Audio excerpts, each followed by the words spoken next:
সারা রাজ্য থেকে আমাদের 150-র মতো এই কমিটির সাথে যুক্ত যারা তারা এসেছিলেন। এই সভাতে উপস্থিত হয়েছেন আমাদের CITU সর্বভারতীয় কমিটির সাধারণ সম্পাদক এবং প্রাক্তন সাংসদ কমরেড তপন সেন। উনি এই সভাতে পুরোটা সভায় উপস্থিত থেকে আলোচনা করেছেন এবং যারা এসেছিলেন আমাদের সভাতে তারাও আলোচনা করেছেন। তো এই অবস্থায় দাঁড়িয়ে উনি এই সভার শেষে ওনার এই সভা সম্পর্কে, ওনার অভিজ্ঞতা এবং অন্য বিষয়গুলো সম্পর্কে আপনাদের সামনে বক্তব্য তুলে দেবেন। ধন্যবাদ, সবাইকে স্বাগত ভাই। এক হচ্ছে যে কমরেড শঙ্কর বলেছেন, আজ সারাদিন CITU ত্রিপুরা রাজ্য সাধারণ পরিষদের মিটিং ছিল। গতকাল আমরা ত্রিপুরা রাজ্য CITU সম্পাদক মণ্ডলীর বৈঠকও করি। স্বাভাবিকভাবেই ত্রিপুরা রাজ্যের কমিটির মিটিং, এখানে ত্রিপুরায় যে শ্রমজীবী মানুষ যে পরিস্থিতিটা এবং তাদের ট্রেড ইউনিয়ন আন্দোলন এবং বিশেষ করে CITU যে একটা নারকীয় অবস্থার মুখোমুখি, সেটা নিয়ে আলোচনা হয়েছে এবং কিভাবে তাকে প্রতিরোধ করে এগিয়ে যাওয়া যায় সেই ব্যাপারেই বিভিন্ন দিক আলোচনা হয়েছে। কিছু পদক্ষেপ নেওয়ারও সিদ্ধান্ত হয়েছে এবং আগামী দিনে সেটা আপনারা দেখতে পাবেন। একই সঙ্গে CITU সর্বভারতীয় স্তর থেকে যেহেতু আমি এই মিটিংয়ে এসেছি একজন পর্যবেক্ষক হিসেবে, একজন সংগঠক হিসেবে, সেখানে আমরা সারা দেশ জুড়ে যে অবস্থা চলছে শ্রমজীবী মানুষের ক্ষেত্রে এবং সামগ্রিকভাবে দেশের অর্থনীতি, রাজনীতি এবং সামাজিক পরিস্থিতি সম্পর্কে এই বিষয়টিও আলোচনা হয়েছে। কারণ আমরা মনে করি যে সারা ভারতে চলতে থাকা ঘটনা, বিশেষ করে বিজেপি এবং RSS শাসিত সরকারের অধীনে যা চলছে, ত্রিপুরার ঘটনা তার থেকে বিচ্ছিন্ন আলাদা কোনো ঘটনা নয়, কোনো বিশেষতা নেই। একটা CITUর যে মূল্যায়ন যা চলছে দেশে অর্থনীতিতে, রাজনীতিতে এবং সমাজনীতিতে, একটা ভয়ঙ্কর অবস্থা চলছে যা একই সঙ্গে দেশের অর্থনৈতিক যে ব্যবস্থাটাকে লাগাতারভাবে নিম্নগামী করছে। মন্দার অবস্থা আরও বেশি তীব্রতর হচ্ছে। শিল্প উৎপাদন লাগাতার নিচের দিকে যাচ্ছে। তার যে গতি থাকা দরকার, তার যে বৃদ্ধির দর, সেটা লাগাতার নিচে যাচ্ছে। এবং যতই প্রত্যেক দিন মুখ্য মিডিয়া দেশ রিকভারির পথে যাচ্ছে চিৎকার করুক না কেন, ঘটনা যেটা ঘটছে সেটা রিকভারি নয়, আরও নিচে যাচ্ছে। যেমন গত পরশুই মিডিয়া ছাপতে বাধ্য হয়েছে যে বর্তমান মাসে অর্থাৎ মে মাসে ম্যানুফ্যাকচারিং ক্ষেত্রে যে উৎপাদনের দর সেটা কমে গেছে এপ্রিল মাসের তুলনায়, মে মাসে। একই সঙ্গে রিকভারিও বলবো, আর শিল্প দেশের অর্থনীতির মূল চালিকা শক্তি যে ম্যানুফ্যাকচারিং এবং সার্ভিস সেক্টর, সেখানে উৎপাদনের প্রক্রিয়া নিচে যাবে, দুটো কথা একসঙ্গে বসে না।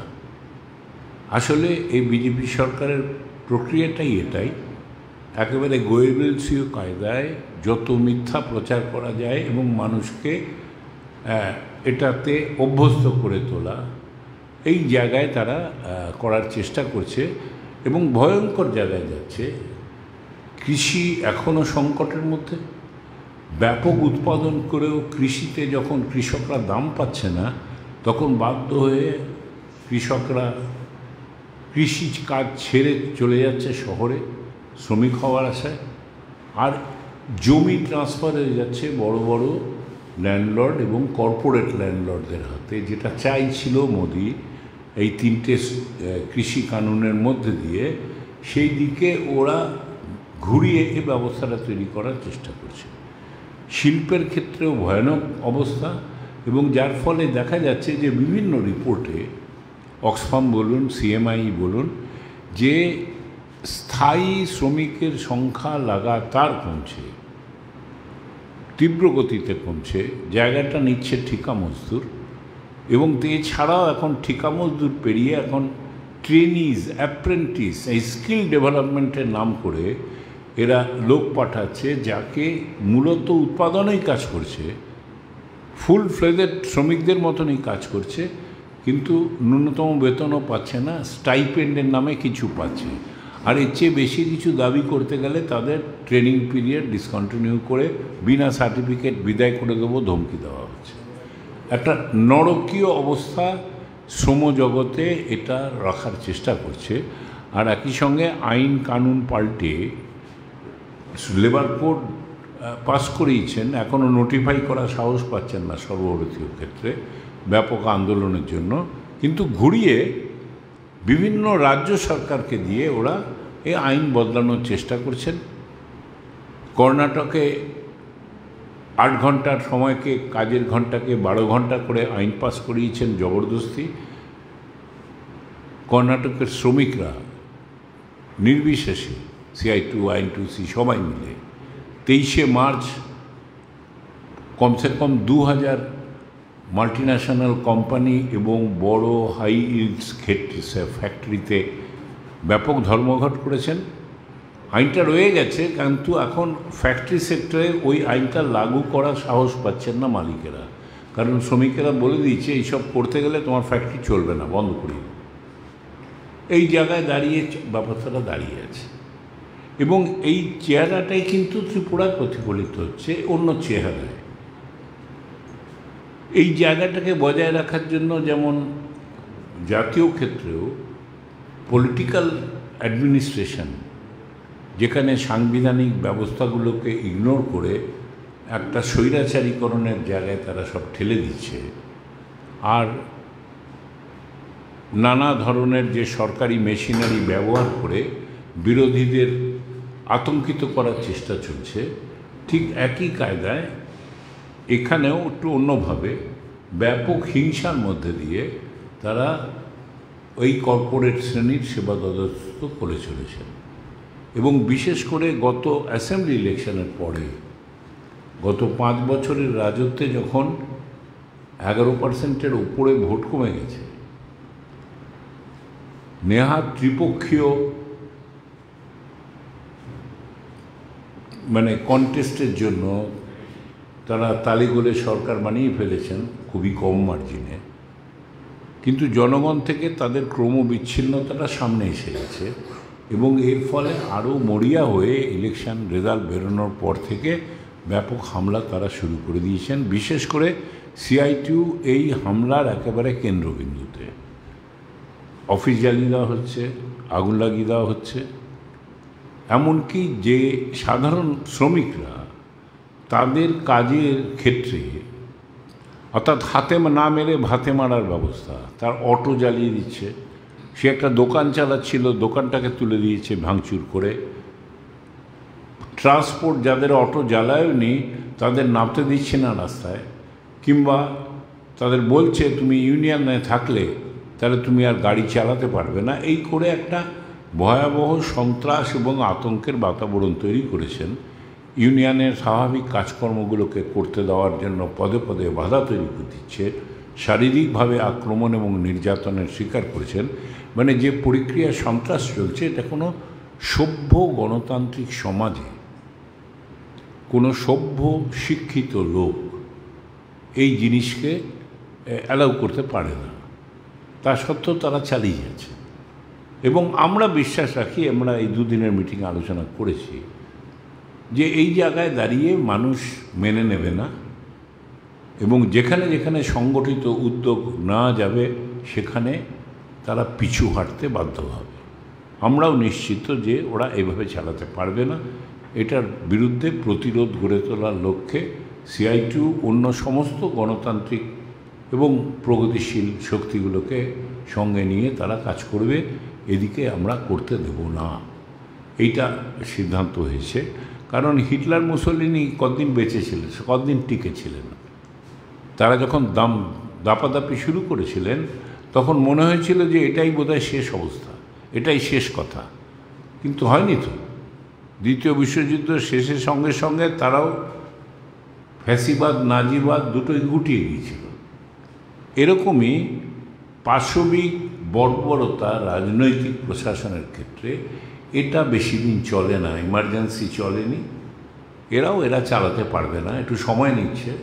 বিশেষ করে পুঁজিবাদী ব্যবস্থা যে ভয়ঙ্কর সংকটের মধ্যে পুরো দেশ মন্দার দিকে যাচ্ছে, রিসেশনের দিকে যাচ্ছে, এর মধ্যে দাঁড়িয়ে লোকের রোজগারহীনতা, ব্যাপক কর্মহীনতা, মানুষের জীবনযাত্রার মান নেমে যাওয়া এবং বেঁচে থাকাটাই একটা বড় সংগ্রামের বিষয় হয়ে দাঁড়িয়েছে যেখানে শ্রমজীবী মানুষের জন্য। সেই জায়গায় দাঁড়িয়ে এই অবস্থার সুযোগ নিয়ে সাময়িকভাবে এই সন্ত্রাস এবং হামলা করে তারা হয়তো পরিস্থিতি সামলানোর চেষ্টা করছে, কিন্তু করতে পারবে না। কারণ মানুষের যখন দেয়ালে পিঠ থেকে যায় তখন তারা ঘুরে দাঁড়াতে শুরু করে এবং এটা অনিবার্য। CITUর সংযুক্ত সক্রিয় উদ্যোগে এই জায়গার বিরুদ্ধে আমরা প্রতিরোধ গড়ে তুলব, এটাই CITUর সিদ্ধান্ত। এই দুদিনের মিটিংয়ে আমরা সবাই মিলে এটা নিয়েছি এবং এই জায়গায় দাঁড়িয়ে আমরা এগোতে চাই এর দিকে। সব মিলিয়ে যেটা আমি আপনাদের দৃষ্টি আকর্ষণ করার চেষ্টা করব, আপনারা কী বলবেন আমি জানি না, কোন দিকে যাচ্ছে পুরো দেশটা। যে জায়গায় দাঁড়িয়ে একটা সভ্য সমাজের যে ন্যূনতম সভ্য সমাজের যে গণতান্ত্রিক মূল্যবোধ, এই সব কিছুকে পায়ের তলায় দাবিয়ে স্কিম ওয়ার্কার, অঙ্গনওয়াড়ি ওয়ার্কারদের ছাঁটাই করে দেওয়া হচ্ছে, ওই পাম্প অপারেটরদের ছাঁটাই করে দেওয়া হচ্ছে, ছোট ছোট স্বনিযুক্ত সেলফ এমপ্লয়েড যারা কাজ করছেন তাদের জীবন জীবিকার উপরে সংকট নামিয়ে আনা হচ্ছে। এটা তো একটা সরকারের লক্ষ্য হতে পারে না। CITUর তরফ থেকে প্রশাসনকে বারে বারে তার দৃষ্টি আকর্ষণ করা হয়েছে, তাদের বলা হয়েছে, কিন্তু কোনো কাজ হয়নি। তারা মানছেন, মুখে না বললেও অন্তত অ্যাপ্রোচে যেভাবে আমাদের মেমোরেন্ডাম নিচ্ছেন বুঝতে পারছেন, তারাও বুঝতে পারছেন, কিন্তু কোনো অ্যাকশন নেই।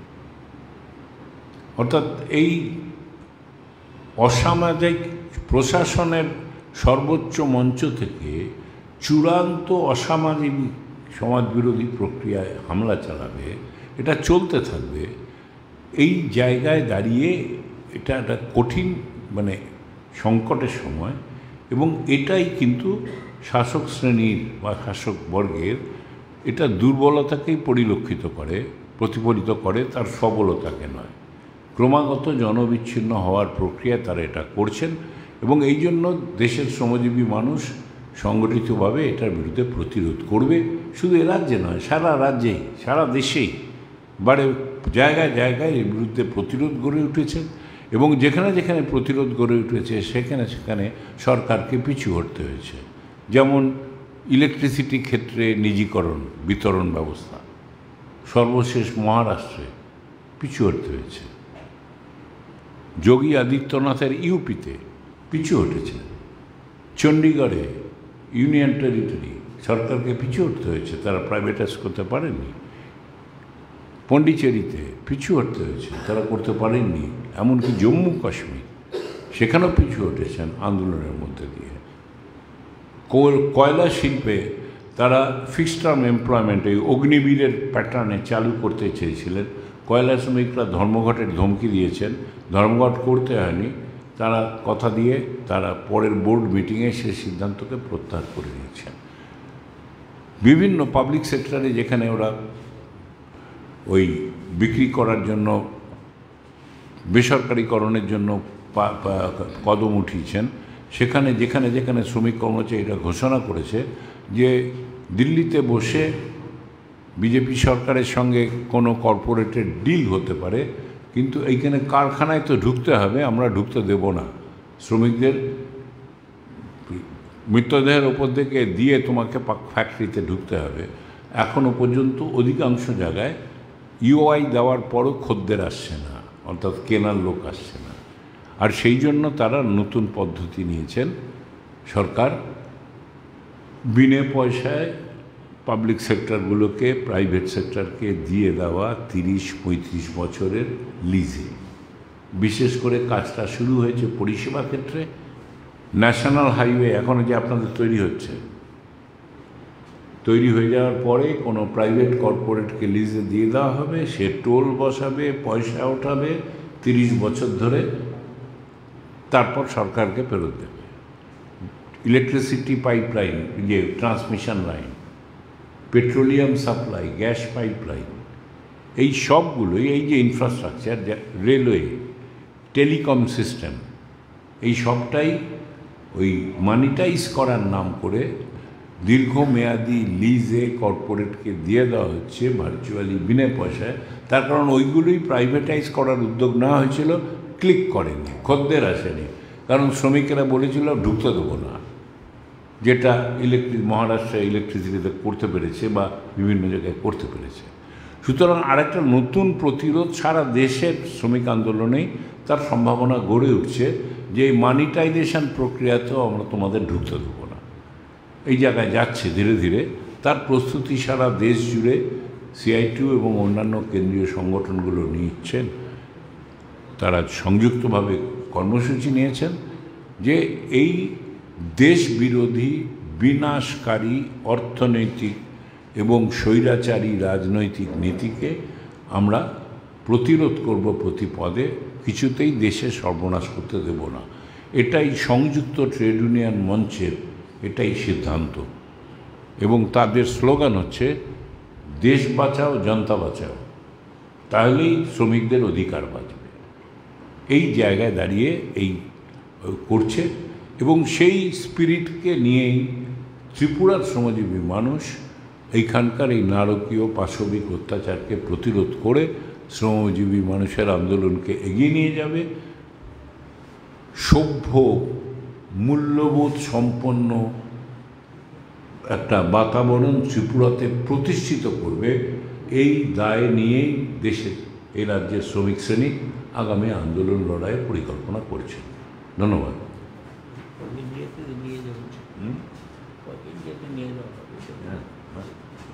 না, এটা তো আমরা অল ইন্ডিয়াতে অলরেডি নিয়ে গেছি। ত্রিপুরার এই অত্যাচারের বিরুদ্ধে সমস্ত রাজ্যে প্রদর্শন হয়েছে, প্রতিবাদ হয়েছে, এবং লাগাতার এর বিরুদ্ধে আমরা প্রচার করে চলেছি যে কী নারকীয় কাণ্ড এই রাজ্যতে, এই ছোট্ট রাজ্যটিতে হচ্ছে।